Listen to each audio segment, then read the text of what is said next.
achando que vai se endividar, porque eu preciso ajudar meu filho, aqui é a loja do brinquedo do autista, né? Isso entra na cabeça. A gente, né, que já tem mais experiência, a gente, obviamente, não vai cair, mas famílias que estão começando, né, nessa trajetória, vão cair, né? Então é onde legal. Ela pode ver também, assim, escola, né? Como que é lá na escola, quem sabe alguém da escola chamar ele pra conversar, porque às vezes a gente falando, eu falo isso que aconteceu comigo no iniciozinho, né? Que o pai dela ficava muito assim, eu coloquei a terapeuta ocupacional na época que começou a atender pra conversar com ele e depois conversar com a minha família. Embora eles já estavam meio que aceitando, porque eles viam, mas eu coloquei ela pra conversar com eles. Então, quem sabe, né? Colocar alguém lá da escola, psicólogo, né? Um psicólogo, ir atrás de um profissional, né? Pra poder estar preparando, porque assim, essa questão de não aceitar não existe, não tem como não aceitar. É seu filho, né? É difícil, a gente sabe que é difícil, mas não existe não aceitar. Que a Isabela até 5 anos, ela nunca tinha tido uma crise. Eu via todo mundo falando de crises, e eu ficava assim, Deus, obrigada, porque minha filha, até que ela teve um que me pegou totalmente despreparada, que foi no shopping.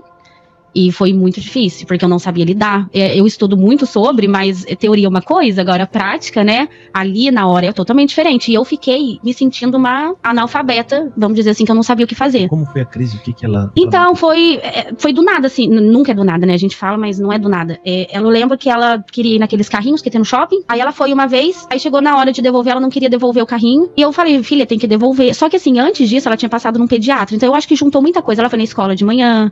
Depois eu levei ela no pediatra, que ela se estressou um pouquinho. E depois eu quis levar ela no shopping pra ver se ela ficaria um pouquinho feliz. Mas eu acho que ela já tava bem cansada. Né? E aí, enfim, né? E ela não queria. Foi assim uma coisa muito rápida. Que aí ela já saiu do carrinho. Ela começou a chutar o carrinho.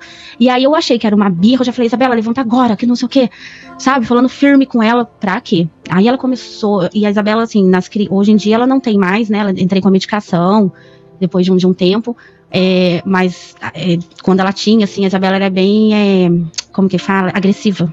Então, assim, ela quer bater em mim, ela quer bater nas coisas e ela procura o perigo. Nossa, então, assim, lá no shopping tinha umas coisas de vidro, ela queria ir pra cima dos vidros. E ela, assim, quanto mais perto, se eu ficar dela, é pior. Ela é uma criança que quando ela tá em crise, eu tenho que sair de perto. Agora, como que eu vou fazer isso no shopping? Como que eu vou sair de perto? Porque em casa, quando ela, né, depois que ela começou a ter em casa, eu colocava ela num lugar, ela ficava ali e depois passava e eu ia lá. Agora, como que eu vou deixar ela no shopping? Então eu tinha que ficar, até as pessoas, todo mundo passando e olhando. Uma senhora passou lá e falou assim, compra um brinquedinho aí que ela para. Que criança birrenta. Nossa. Passou, deu um grito, falou desse jeito. Porque ela tava mesmo, sabe, querendo socar o vidro. E eles mudam até a feição, né, o semblante. Ela não me olhava, parecia que ela tava com o olhar perdido. Aí foi onde eu falei, nossa, a Isabela tá em crise.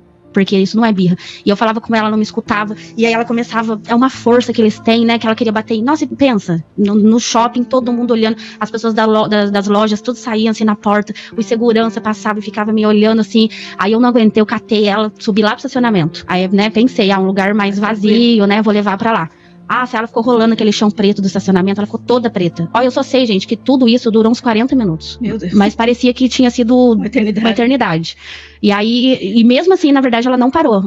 Eu consegui ligar pro meu irmão, ele foi buscar a gente, ela entrou em crise ainda no carro. Coloquei ela força no carro em crise, e aí indo pra casa que ela foi parando. O pai tem que pensar o que ele quer pro filho, né? Se ele quer um filho que não tem autonomia, que depois mostrar a realidade pra ele, né? Discriminação, que a criança não desenvolva.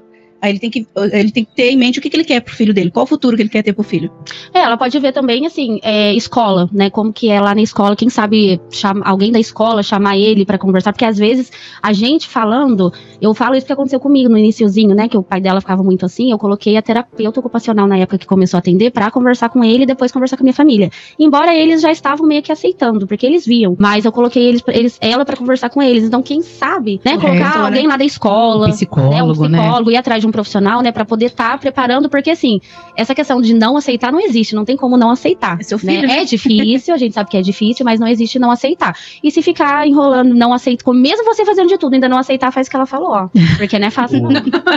Cleusa, desculpa. Não adianta, né, você fala, você tá na lua, você fala, não aceito estar na lua. É muito difícil. Você continua na lua, não vai mudar nada. O meu conselho é o seguinte, o pai não quer aceitar a criança autista, joia. Primeiro, que não vai mudar nada. Segundo, que quanto mais você demorar pra entender que o seu filho é autista, mais vai demorar pra ter tratamento, mais vai demorar pra ele ter um desenvolvimento. E pra encerrar isso, um dia esse homem vai morrer. Era ter uma crise de ansiedade aí. Meu Deus. Falar disso, eu vou até aproveitar a pergunta do roteiro que tá aqui, que o que você... É uma pergunta difícil até pra todos nós, que é uma preocupação. O que você visualiza pra Isabela pro futuro? O que você vê pra ela no futuro? Olha, de acordo com o mundo que a gente tá vivendo hoje, eu não vou mentir que eu tenho muito medo, né, do que ela vai encontrar. Porque, infelizmente, eu tenho muito medo quando ela for pra faculdade, sabe? Se agora, com 6 anos, eu já tive problema na escola. Ontem mesmo ela chegou falando: ai, mamãe, a amiguinha fez assim pra mim, porque ela não queria que eu brincasse. Coisinha assim. Eu fico imaginando quando ela for pra faculdade. Mas, são preocupações, né, que vão ter. Mas eu imagino que ela seja uma pessoa muito independente. É o que eu trabalho todos os dias, né? A gente sai hoje, tudo que é comprado pra ela, é ela que paga. Ai, não é? Nossa, bons, ai, meu Deus, são tantos também. A gente, né, é tanta... Olha, mas eu vou falar agora dos últimos dias, né? Que a minha filha, ela passou por uns momentos difíceis, né, na escola. Eu até tava compartilhando no Instagram, que mexeu muito com ela. E ela, agora, ela tá, né, numa escola, assim, super boa, que uma semana já de escola, ela já tem todos os direitos dela, que é o PEI, que é o mediador, e ela tá super feliz, que a Isabela ficou um pouquinho traumatizada mesmo de ir pra escola, né, por conta da escola anterior. E a gente tá numa fase tão boa, por isso que eu acho, até essa questão da escola, como faz diferença até no comportamento da criança do modo geral, né, porque na escola anterior, que ela tava passando por umas situações que tiraram ela da sala pra fazer prova, umas coisas que andaram acontecendo lá, os materiais não eram adaptados, então toda vez ela chegava em mim: mamãe, por que só eu não consigo fazer atividade? Tiraram da sala pra fazer prova. E a professora ainda ficava: vai dela. Então você imagina, pra uma criança, ela tá ali com material que não é adaptado, a pessoa ali, vai, sabe? Ela ficava mais ansiosa ainda. Então, assim, ela passou por uns momentos assim, que aí ela começou a me pedir pra tirar da escola, que não queria ir pra escola. Só que a gente acha que é manha, né? No iniciozinho, a gente acha, e continuei levando, mas não. Depois eu fui saber que ela tava sofrendo mesmo ali na escola. E hoje ela tá super bem, e inclusive, por conta desses acontecimentos na escola, ela tava tendo problemas em casa, não queria ir pra terapia, até pra ir no banheiro, sabe? Uma coisa que ela sempre foi independente, né? Até em casa eu tinha que começar a ir com ela no banheiro. E hoje ela tá numa escola super boa, sabe? Tem todos os direitos dela. E ela tá... eu falei, acho que ontem no Instagram, a gente tá numa fase tão bem, tão boa, sabe? Assim, se você pegar e me perguntar hoje, assim: Ana, o que você tá passando de difícil com a Isabela? Não sei te dizer. Ai, que bom. Não sei, sabe? Tá tudo muito bem, ela tá dormindo muito bem, ela tá tendo um dia bem. E é isso, eu acho que é hoje, assim, sabe? O que a gente tá vivendo hoje, tá... Eu tô muito feliz. Se eu tô aqui também é porque, tá, sabe? Eu sei que ela tá nisso. Hoje mesmo ela quis levar uma flor pra professora dela. 1 mês de escola, já ama a professora dela. Legal. Então, acho que é isso, assim. A gente sempre tem momentos ótimos, maravilhosos, mas no momento, eu acho que é agora. Vamos, Ana Paula, conta pra gente como que foi a trajetória, né, até o momento, se vocês têm já uma associação, um pouquinho da sua história como mãe, né? Mãe atípica. Falar um pouquinho sobre de como eu notei os sinais, isso. Pode Sim. ser? Então, hoje em dia minha filha, ela tem 6 anos, né? Ela vai fazer 7 anos agora em novembro. Ela na verdade, antes dela eu tinha engravidado, né? Sofri um aborto e aí depois engravidei dela. Então, assim, aí primeira filha, você, né, vê aquilo, você não é difícil notar alguma coisa, você quer curtir, né? Até porque pelo processo que eu passei, né, antes dela. Mas eu fui começar a notar mesmo com 1 ano e 4 meses, mais ou menos, que na minha família tem uma criança, né, que acompanha, né, a idade dela. E aí eu comecei a observar que essa outra criança, que no caso é minha prima, ela falava, ela já verbalizava com... Você começou a ver a diferença, né, por causa da idade parecida. Exatamente, porque às vezes as pessoas até falam, né, nossa, mas fica reparando, fica comparando, mas não é comparação, né, é que não tem como a gente notar, né, imagina, a criança, a mesma idade da minha filha, acho que ela é 2 meses mais nova ainda que a minha filha, e ela já tava falando bem, sabe, começando já, mamãe, quero água, e a minha filha nada, nenhum sonzinho, nada. E aí... quantos anos ela tava já? Com 1 ano e 3 para 4 meses. Começa a balbuciar, né? 1 ano já tá, já soltando, né? Alguns sonzinhos comunicativos, que a mãe né? Espera, né? A mãe espera começar a tentar falar. Uma mãe, né? A gente não vê a hora. E quase 1 ano e 4 meses e nada, eu não sabia como era o som da voz da minha filha. E aí foi onde eu comecei, foi onde acendeu ali, eu falei, opa, tem alguma coisa. Fico muito feliz de conhecer pessoalmente, né, sou sua fã, eu sigo bastante tempo você.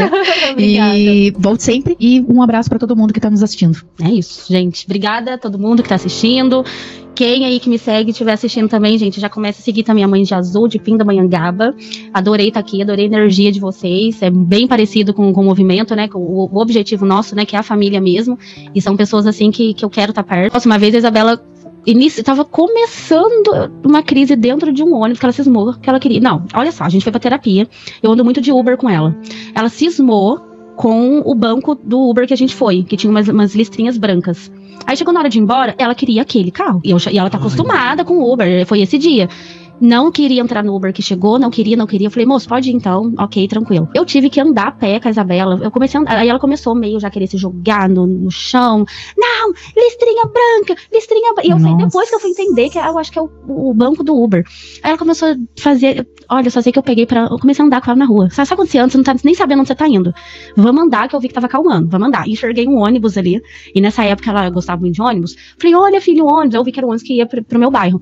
Aí ela aceitou entrar no ônibus, mas era um horário que o pessoal tava fazendo trabalho pensando no ônibus lotado. Cheio. Ai, vamos entrar no ônibus, Isabela, então. Tudo pra ela. Entramos no ônibus. Gente, ninguém deu lugar pra gente sentar. Ela chorando. Horrível. Ninguém. Nem tá te vendo. Ela com o cordão, assim, ninguém deu lugar pra gente sentar. O pessoal lá da frente tudo fingindo, tá dormindo. Eu sei que tá fingindo, tá? Também eu fingi. E aí ela começou a ficar estressada em pé, né? Porque ninguém dava lugar também. E assim, eu não podia chegar e pedir, porque como a Isabela, a maior dificuldade dela é o social. Sempre foi. Se eu falasse com alguém, eu sabia que ia piorar a situação. E até hoje ela é assim. Ela tem muita dificuldade social. Hoje em dia até que melhorou, mas ainda tem. Ela não quer socializar com adultos. O negócio é adultos.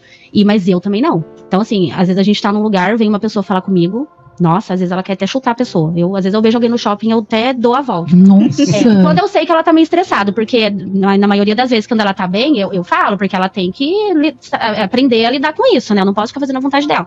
Mas quando eu noto que ela não tá muito bem, eu fujo, sim, das pessoas. Aí eu não podia pedir, porque senão ia piorar a situação dela. Nossa. Aí ela começou a ficar estressada no ônibus, a gente desceu. Só sei, gente, olha, a gente desceu num bairro, Nova Guará, que tem lá em Guará. Fui andando até o supermercado Colinas, que tem lá no Beira Rio. Olha, eu só sei que dá uns 40 minutos andando. Pois fomos andando. Foi Deus que colocou na minha cabeça um bolo, aquele Red Velvet. Ah, sim. Ela ama esse bolo. E tem lá no Colinas. Aí eu falei, filha, vamos comprar o bolo. Aí ela aceitou. Entrar no Colinas, comprei o bolo lá pra ela. Ela comeu dentro do supermercado o bolo. Aí eu liguei pro meu pai, ele foi buscar a gente. Nossa. Mas sabe, tipo, tudo por causa de um banco de listrinhas brancas. Olha quanta coisa. Sabe, a gente saiu da terapia 6 horas, eu fui chegar em casa mais de 8 horas. Então, assim, o nosso trabalho é dar essa oportunidade tão simples, que parece ser tão simples que muitas famílias típicas têm, é uma normalidade pra eles que para as famílias atípicas não é. Eu lembro uma mãe, quando foi num parque lá, inclusive, levou o filho dela, ela me abraçou chorando, que é a primeira vez que ela conseguiu entrar no shopping com o filho dela. No Ministério Público funciona. Porque a gente fez esse caminho. A redução de aluno na sala de aula e também quando foi negado o professor de apoio, que a gente mudou de bairro. Chegou aqui, o nome do meu filho não estava na lista. A gente foi pro Ministério Público numa terça, na quinta o professor já estava na sala de aula. E o Ministério todo mês ligando toda semana, 2 vezes por semana, para saber como que estava o acompanhamento. Olha só. Mas vocês estão falando assim de 2 pessoas que conseguem acessar um computador, que conseguem escrever, tem como se locomover até lá se for o caso. E essas mães que não têm, não conseguem nem abrir o computador. A ideia deles é isso. Ele sabe que você vai entrar com ação. Só que ele já elimina 70% das pessoas. Mentira, a secretária... A preparação pra você ver que eles Agora têm. Você imagina uma mãe assim, humilde, gente. Não dá. Por isso a importância, né, gente, desses projetos. As associações, pra gente poder dar essa ajuda. Porque, nossa, é muito triste. Muito complicado. Olha só. Mas vocês estão falando assim de 2 pessoas que conseguem acessar um computador, que conseguem escrever, tem como se locomover até lá se for o caso. E essas mães que não têm, não conseguem nem abrir o computador. A ideia deles é isso. Ele sabe que você vai entrar com ação. Só que ele já elimina 70% das pessoas. Ele te olha e já fala assim: isso aí vai me dar problema. Vamos dar. Isso daí não vai fazer nada. É desse jeito. Agora estão desafiando, né? Estão desafiando. Estão desafiando, porque teve uma mãe que, né, na palestra, ela citou o nome da pessoa que é responsável. E a pessoa estava lá. A pessoa responsável da inclusão estava lá. E a advogada deixou bem claro que é um professor especializado, que é um direito, e que se for negado, a mãe pode ir para o Ministério Público. E tem direito dos dois. Do cuidador, que é da sala para fora, e do especializado, que é dentro da sala. E a gente tem que ir mesmo, não pode temer. É um direito do seu filho. Não, eu acho também, gente. O que acontece é muito isso de as crianças não estão tendo direito e os pais estão ficando quietos. Que, não sei. Eu acho que esse cansaço, eu acho, né? Mas tem hora que a gente cansa mesmo. Eu não sei você, porque tem várias coisas que eu falo assim, não, isso daí eu vou deixar, porque a outra luta ali depende mais.